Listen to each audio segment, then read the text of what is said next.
Please welcome Dr. Seffrin to the podium.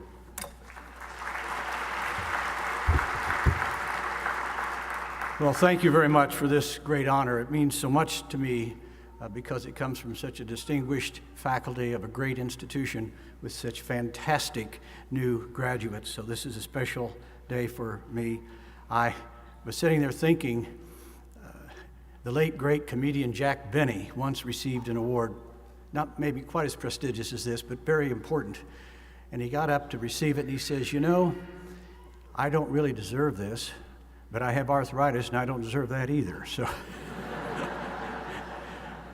I don't know if I deserve this, but I accept it for the many, many growing numbers of cancer survivors in the world, for the 6,000 professional staff and the 3 million full-time volunteers I've had the privilege of working with over the past 2 decades as the CEO and 2 decades before that as a volunteer. Perspective is so important on a day like today because this is a point in time and a great celebration, but we need to remember that your American Cancer Society next week will celebrate its 101st birthday. And when our organization got started, any serious diagnosis of cancer was a virtual death sentence, only to be preceded by a protracted period of pain and suffering.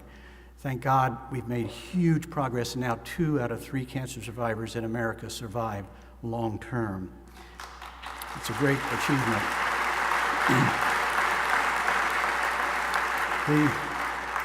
The American Cancer Society published 1 year ago, last January, the first ever cancer facts and figures on cancer survivorship.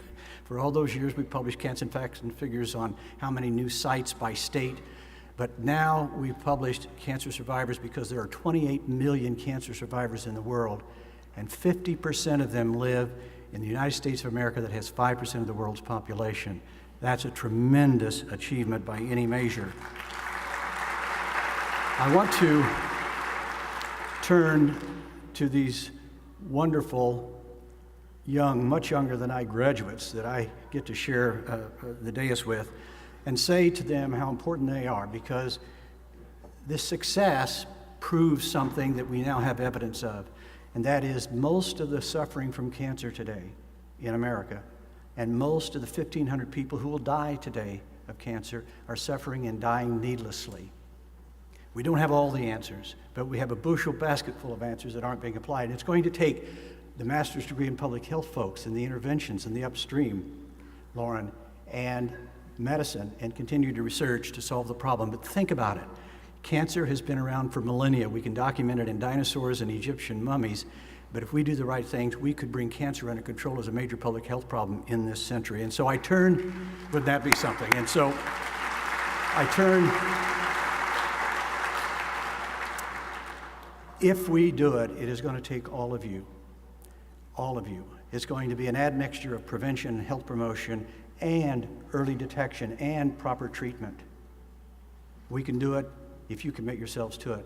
It is said the human being is the only animal that both laughs and cries, and that's because we somehow know the difference between what is and what ought to be.